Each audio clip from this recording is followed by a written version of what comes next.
नमस्कार दोस्तों, आप सही करता विक्टेडा पे स्वागत है। जैसा कि आपने थंबनेल में देख ही लिया होगा, आज की वीडियो में हम बात करने वाले हैं क्लैरिकल एप्टीट्यूड क्या होता है, उसके क्वेश्चंस कैसे आते हैं।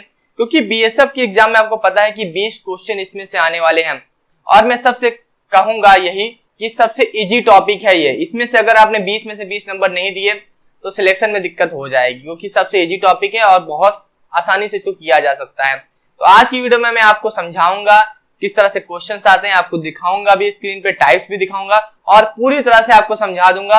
उसके बाद इसके क्वेश्चंस आपको टेलीग्राम चैनल पे भी मैं प्रोवाइड करूंगा, तो टेलीग्राम चैनल से जुड़ जाना है। इंस्टाग्राम पे फॉलो नहीं किया तो लिंक आपको डिस्क्रिप्शन बॉक्स में जरूर जाके फॉलो कर लेना, और हमारे चैनल को सब्सक्राइब नहीं किया तो प्लीज सब्सक्राइब कर लेना, क्योंकि इस चैनल पे आपको सारी ऑथेंटिक इन्फॉर्मेशन मिलती रहती है। चलते हैं वीडियो स्टार्ट करते हैं। जैसा कि आपको पता है, स्क्रीन पे मैंने लिख दिया है, अभी मैं आपको यहाँ साइड में इमेज दिखाऊंगा, तो फोन को रोटेट कर लेना, लैंडस्केप में देखना क्योंकि बड़ा बड़ा दिखेगा। तो यहाँ पे मैं क्वेश्चंस दिखाऊंगा, कुछ आपको डिस्क्राइब करके भी बताऊंगा कि किस यही टॉपिक दिया गया है सिलेबस में। इस टॉपिक के बाहर कुछ भी नहीं आने वाला और इसी टॉपिक से क्वेश्चंस आएंगे। तो बात कर लेते हैं, है क्या ये क्लैरिकल एप्टीट्यूड क्या है। क्लैरिकल एप्टीट्यूड की बात करें तो एक मतलब ये एक रीजनिंग है, एक तरह की रीजनिंग है, मगर इसमें थोड़ा सा क्या है, इसको चेंज किया गया, बस इसका नाम चेंज किया गया, मगर एक तरह से ये रीजनिंग ही है। मगर आपको इसको करने के लिए थोड़ा सा बस प्रैक्टिस करने की जरूरत है। कोई बहुत बड़ा सिलेबस नहीं है, बहुत बड़ा टॉपिक नहीं है, हल्की सी प्रैक्टिस करनी है और आप एग्जाम में 20 में से 20 नंबर ला सकते हो। तो सबसे पहले हम बात करेंगे कि क्या टॉपिक है। पहला टॉपिक, तो पहला टॉपिक आपको स्क्रीन पे दिखा होगा, इसमें लिखा हुआ है अल्फाबेटिक फाइलिंग। देखिए अल्फाबेटिक फाइलिंग क्या होती है, पहले मैं बता देता हूं। जैसे कि आपको पता है कि कभी भी हम फाइलिंग करते हैं या फिर सीरियल से लगाते हैं या फिर हम उसको नंबर से लगाते हैं, 1 2 3 4 करके लगाते हैं, या हम उसको अल्फाबेटिक करते हैं, जैसे A B C D, ठीक है। इस तरह से हम उसको मतलब कि सीरीज में लगाते हैं।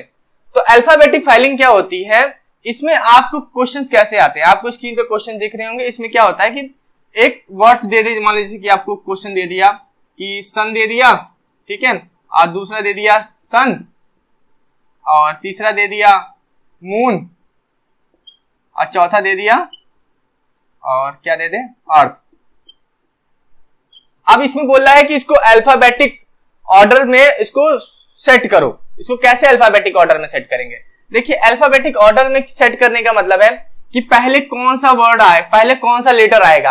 आपको पता है कि हर लेटर का एक स्पेसिफिक नंबर होता है। जैसे कि अगर ए की बात करो तो एक पे नंबर 1 होता है, B 2 पे आता है, C 3 पे आता है, D 4 पे आता है। अब S कितने पे है? S आता है 19 पे, ये भी S आता है 19 पे, M आता है 13 पे और E आता है 5 पे, ठीक है। तो इस तरह से आपको बस क्या याद कर लेना है, आपको जो ABCD है 26, तो 26 ABCD में आपको ये याद कर लेना है कि A कितने पे आता है, B कितने पे आता है, C कितने पे आता है, D कितने पे आता है। इस तरह से आपको याद कर लेना है। जैसे कि O 15 पे आता है, N 14 पे आता है, U 21 पे आता है। तो इस तरह से आपको याद कर लेना है। इससे क्या होगा, आपको ऑर्डर पता चल जाएगा, ठीक है। अब इसको अल्फाबेटिक ऑर्डर में अगर अरेंज करेंगे तो आप देखोगे कि S तो 19 पे, S से तो सबसे छोटा लेटर इसमें कौन सा है, सबसे छोटा लेटर आप इसमें देखोगे 5, E से। तो पहले तो E से स्टार्ट होगा, मतलब 4। उसके बाद E के बाद क्या आएगा, M आएगा, M मतलब कि 3। अब ये दोनों तो सेम है, S से ये भी स्टार्ट हो रहा है, S से ये भी स्टार्ट हो रहा है, मगर इसके बाद वाला लेटर हम देखेंगे। अब अगर दोनों सेम हो जाएगा तो उसके बाद का लेटर देखेंगे, उसके बाद का लेटर देखेंगे तो O ये है और U है, तो U तो बड़ा है, U बाद में आएगा, O पहले आ जाएगा, मतलब कि 2 नंबर वाला पहले आएगा फिर बाद में ये इसका अल्फाबेटिक फाइलिंग हो गया। अल्फाबेटिक से हमने इसको अरेंज कर लिया। तो इस तरह से क्वेश्चंस भी आते हैं, मगर ये जान लीजिए अगर ये क्वेश्चन नहीं आएगा आपको तो आपको क्वेश्चन दूसरे तरीके से भी आ सकते हैं, जिसमें क्या होगा कि आपको अल्फाबेट दे दिए जाएंगे लिख के रैंडम तरीके से, ठीक है। मैं इसको साफ कर देता हूं।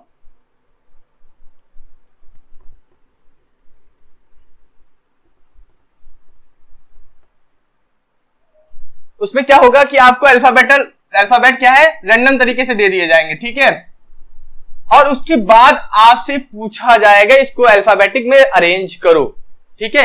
इस तरह से भी क्वेश्चंस आ सकते हैं। मतलब अल्फाबेटिक फाइलिंग का समझ लिए क्वेश्चन बहुत ही इजी है, कोई भी ज्यादा प्रॉब्लम नहीं है। बस आपको याद कर लेना है कि ABCD मतलब A to Z जो भी है आपका, उसको याद कर लेना है कि किस नंबर पे, Z 26 पे आता है, ठीक है। इस तरह से आपको याद कर लेना है।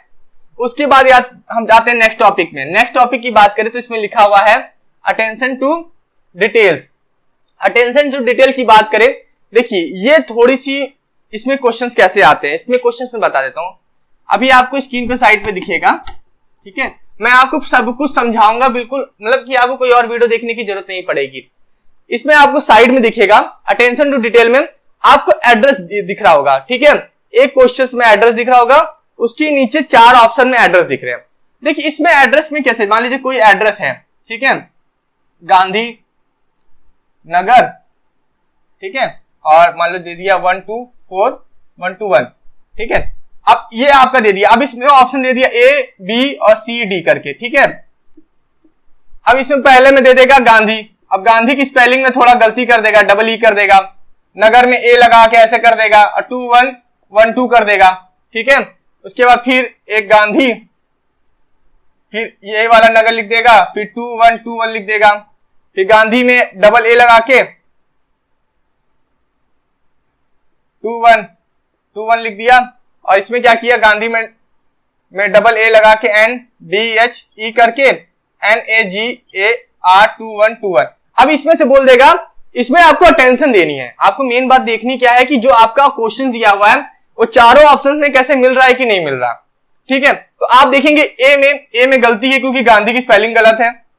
बी में देखेंगे बी वाला ही सही है, गांधी स्पेलिंग सही है, नगर लिखा हुआ है 2121 लिखा हुआ है, ठीक है, ये मैच कर रहा है, तो मतलब सही आंसर तो ये होगा। सी भी देखेंगे आप, सी में देखेंगे कि यहाँ पर गांधी की स्पेलिंग गलत है, डी में देखेंगे यहाँ गांधी की स्पेलिंग गलत है, यहाँ नगर की स्पेलिंग भी गलत है। तो इस तरह से आपको अटेंशन देनी है। तो ये भी क्वेश्चन बहुत ही इजी है।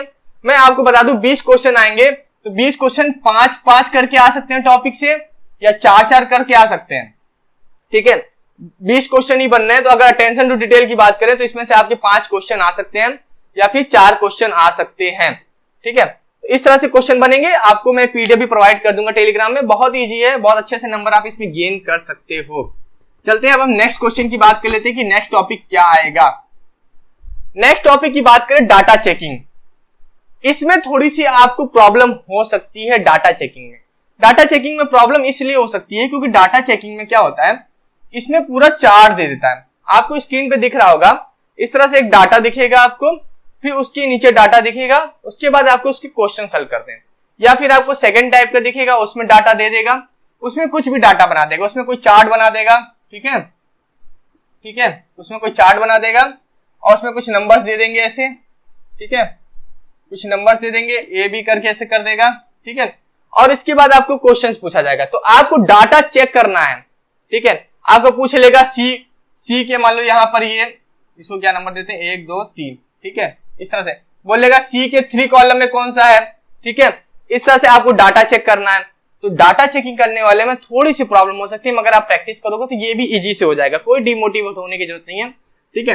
डाटा इसके भी क्वेश्चंस मैं आपको टेलीग्राम चैनल पे प्रोवाइड करूंगा, ठीक है, सब कुछ प्रोवाइड करूंगा टेलीग्राम चैनल से, टेलीग्राम चैनल से जुड़ जाना है। उसके बाद आता है कंपैरिजन एबिलिटी, ठीक है। कंपैरिजन एबिलिटी क्या होता है, जैसे कि मान लीजिए इसके क्वेश्चंस बहुत रीजनिंग में आते हैं, इजीली से आते हैं, और होता क्या है कि मान लीजिए क्वेश्चन कर दिया, जैसे कि मान लीजिए पेड़ का संबंध अगर पत्ती से है, ठीक है, तो बोलेगा कि नाव का संबंध किससे है, ठीक है। पेड़ का संबंध अगर पत्ती से है तो नाव का संबंध किससे, ऑप्शन दे देगा आपको एक, ठीक है, एक में बोल देगा पतवार, ठीक है, एक में बोल देगा पानी, और एक में बोल देगा आपको मिट्टी, ठीक है, और एक में आपको बोल देगा पत्थर या लकड़ी, इस तरह से। तो आपको ये इसमें देखना है कि इसमें कंपैरिजन हो रहा है, इसमें पेड़ का कंपैरिजन पत्ती से हो रहा है, फिर नाव का कंपैरिजन किससे हो रहा है। तो इस तरह से कंपैरिजन एबिलिटी के क्वेश्चंस भी आते हैं, बहुत इजी होते हैं, रीजनिंग का है टॉपिक हल्का सा, ठीक है। ये देखिए क्लरिकल एप्टीट्यूड में आपका कुछ नहीं, बस थोड़ा सा प्रेजेंस ऑफ माइंड देखा जाता है कि आप चीजें देख कैसे रहे हो, समझ कैसे रहे हो, कोई गलती तो नहीं कर रहे हो, ठीक है। इस तरह से आप कंपैरिजन एबिलिटी बहुत इजी क्वेश्चन है। पांचवी की बात करें, इसमें आता है फिर स्पेलिंग चेकिंग। स्पेलिंग चेकिंग जैसे मान लीजिए मेरा ही नाम है, ठीक है, सूरज, ठीक है।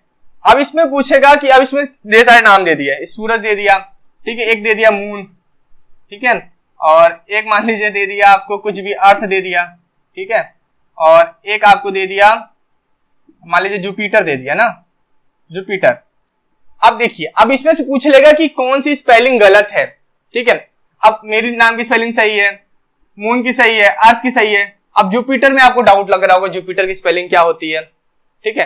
तो इस तरह से आपको क्वेश्चंस आएंगे स्पेलिंग चेकिंग में। तो स्पेलिंग चेकिंग भी बहुत इजी है, इसमें कोई दिक्कत नहीं है। उसके बाद हम आते हैं एरर स्पॉटिंग में, ठीक है। नेक्स्ट क्वेश्चन जो है एरर स्पॉटिंग।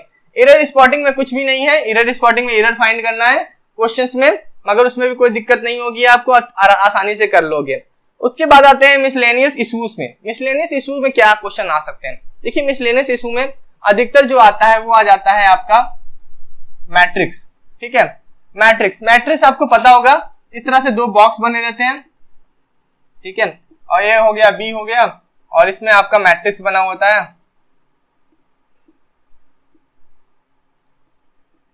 आपको स्क्रीन पे भी दिखा दूंगा मैं, मैट्रिक्स के क्वेश्चन ऐसे होते हैं। अब इसमें आपको पूछ लेगा, मतलब क्वेश्चंस इसमें से बन जाते हैं, आपको स्क्रीन पे दिख रहे होंगे इस तरह से क्वेश्चंस। तो इस तरह से क्वेश्चंस में मैट्रिक्स में भी बन जाते हैं। बहुत ही इजी टॉपिक ये भी है मैट्रिक्स। थोड़ा सा बस देखिए, क्लैरिकल एप्टीट्यूड में मैं आपसे कहूंगा कि आप 20 में से 20 नंबर ला सकते हो आसानी से, क्योंकि बहुत इजी है, कोई ज्यादा ट्रिक वगैरह नहीं है, सिंपल क्वेश्चंस आते हैं। बस आपको थोड़ा सा उस समय थोड़ा सा कॉन्फिडेंस में रहना है और क्वेश्चंस को कोशिश करना है कि अच्छे से पढ़ के करना है, जल्दीबाजी में नहीं करना है। क्योंकि यहाँ जो गलतियां होगी वो होगी आपके देखने से, आपको लगेगा कि ये दोनों सेम है, ये आंसर होगा, मगर बाद में आपको रियलाइज होगा नहीं यार मैंने गलत देख लिया। तो आप बहुत बारीकी से ऑब्जर्व करना क्वेश्चन को, पढ़ना। टाइम बहुत है, 1 घंटे 40 मिनट का टाइम दिया जा रहा है आपको, तो टाइम तो आपके पास है, इनफ है 100 क्वेश्चन के लिए। आप बारीकी से क्वेश्चन देखना, 20 में से 20 क्वेश्चन, 20 में से 20 नंबर आप ला सकते हो। तो यही सारे टॉपिक से क्वेश्चंस आएंगे, ठीक है। हम इसकी बहुत जल्दी आपको पीडीएफ भी प्रोवाइड करेंगे, सारा डाटा प्रोवाइड करेंगे, सारी तैयारी करवाएंगे। आपको बस करना यह है कि चैनल को सब्सक्राइब कर लेना है, जुड़ जाना, ताकि मैं जो वीडियो डालूं उसकी नोटिफिकेशन आप तक पहुंच सके। हमारे टेलीग्राम चैनल से जुड़ जाना है। अगर पर्सनली मुझसे बात करना चाहते हो, मुझे इंस्टाग्राम पे डीएम कर सकते हो, इंस्टाग्राम पे फॉलो कर सकते हो। तो यही सब टॉपिक है, आप इनको प्रिपेयर करना, बहुत ईजी है। मैं तो ये कहूंगा इस पे ज्यादा लोड देने की जरूरत नहीं है। आप इसको अभी तैयार भी मत करना, अभी इस पे ज्यादा फोकस मत करना। इस पे फोकस कब करना? जब आपकी एग्जाम की डेट आ जाएगी ना, एग्जाम की डेट आ गई, उससे आप 15 या 10 दिन पहले इसको तैयार करना। इससे क्या होगा कि आपको सारी चीजें अटेंशन में रहेंगी, याद रहेंगी। अगर अभी पहले से शुरू से अगर प्रैक्टिस कर लोगे ना, तो जब तक एग्जाम आएगा तब तक आप चीजें कुछ भूलने लगोगे कि यार इसमें कैसे होता था, उसमें कैसे होता था। अभी आप मेन फोकस, मैंने अभी भी कहा आपसे, मैथ और इंग्लिश पे करो आप, ठीक है, मैथ इंग्लिश, क्योंकि इसमें जीके जीएस तो आना नहीं है, ठीक है, जीके जीएस आना नहीं है। इसमें मैथ और इंग्लिश पे ज्यादा फोकस करो, रीजनिंग की प्रैक्टिस करो। मैथ और इंग्लिश अगर आप कंप्लीट कर लोगे आपको, तो समझ लो कि सिलेक्शन आपका पक्का है, ठीक है, सिलेक्शन आपका पक्का है। बाकी रीजनिंग सब कर लेंगे, क्लैरिकल एप्टीट्यूड भी सब कर लेंगे आपका, ठीक है, कंप्यूटर में भी लोग कर ही लेंगे, ठीक है, मगर मैथ और इंग्लिश में ही लोगों की थोड़ी सी दिक्कत होगी। तो मैथ और इंग्लिश थोड़ा स्ट्रांग कर लो, बाकी सब चीजें धीरे धीरे करते रहना, प्रैक्टिस करते रहना, मगर इस पे ज्यादा फोकस करो।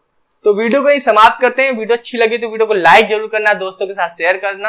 अगर टॉपिक समझ में आया हो तो फिर वीडियो को लाइक तो कर ही देना। तो अभी के लिए लेते हैं अलविदा, मिलते हैं नेक्स्ट वीडियो में। Thank you so much.